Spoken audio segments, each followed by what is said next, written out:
పసిడి పరుగులు పెడుతోంది. పట్టపగ్గాలు లేకుండా దూసుకువెళ్తోంది. మధ్య మధ్యలో తగ్గుతూ ఊరిస్తోంది. ఆ తర్వాత కొన్ని రోజులకే ఆల్ టైమ్ హై టచ్ చేస్తోంది. బంగారం భగ్గుమంటూ ఉంటే ధర 4 ఏళ్లలో రెండింతలైంది. కేవలం ఏడాది వ్యవధిలోనే 35% పెరిగిందని మార్కెట్ వర్గాలంటున్నాయి. మరి పసిడి ఎంతవరకు పరుగులు పెట్టొచ్చు? పండుగలు పెళ్లిళ్ల సీజన్లో సామాన్యుల సంగతేంటి? పసిడి పరుగులు పెడుతోంది. దమ్ముంటే కొనండి అంటూ ఛాలెంజ్ విసురుతోంది. మాంద్యం భయాలు వెంటాడుతూ ఉన్నా కూడా తగ్గేదేలే అంటూ పట్టపగ్గాలు లేకుండా దూసుకువెళుతోంది. మధ్య మధ్యలో తగ్గుతూ ఊరిస్తోంది. హైక్లో మాత్రం జెట్ స్పీడ్ మీద ఉంది.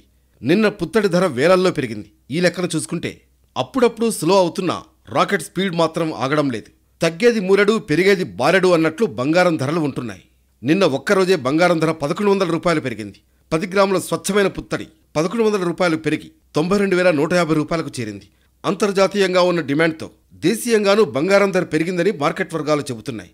అంతర్జాతీయంగా స్పాట్ గోల్డ్ ఔన్స్ గరిష్టంగా $3,086 స్థాయికి చేరింది. మన దేశంలో గతేడాది 40 సార్లకు పైగా ఆల్ టైమ్ హైకి చేరింది.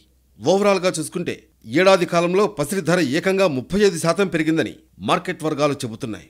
గత ఏడాది ఏప్రిల్ 1న 10 గ్రాముల బంగారం ధర 68,420 రూపాయలుగా ఉంది. ఏడాది వ్యవధిలోనే దాదాపు 23,730 రూపాయలు పెరిగింది.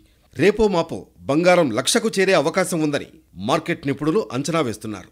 గోల్డ్ అంటేనే సెంటిమెంట్, సంస్కృతి సంప్రదాయాలతో ముడిపడిపోయిన లోహం. పండుగలు, పబ్బాలు, పెళ్లిళ్లు, శుభకార్యాలకు తప్పనిసరి. బంగారానికి ఎంత క్రేజ్ ఉందో దాని ధరలు కూడా అలాగే పరుగులు పెడుతున్నాయి. ఇప్పుడు పండుగలు, పెళ్లిళ్ల సీజన్ నడుస్తోంది. ఇలాంటి టైంలో పసిడి ఆకాశ మార్గంలో పయనిస్తుంటే సామాన్యులు బెంబేలెత్తిపోతున్నారు. ఈ పెరుగుదల ఇలాగే ఉంటే రాబోయే రోజుల్లో 10 గ్రాముల పసిడి 1,00,000 దాటే అవకాశం కూడా ఉందని మార్కెట్ వర్గాలు అంచనా వేస్తున్నాయి.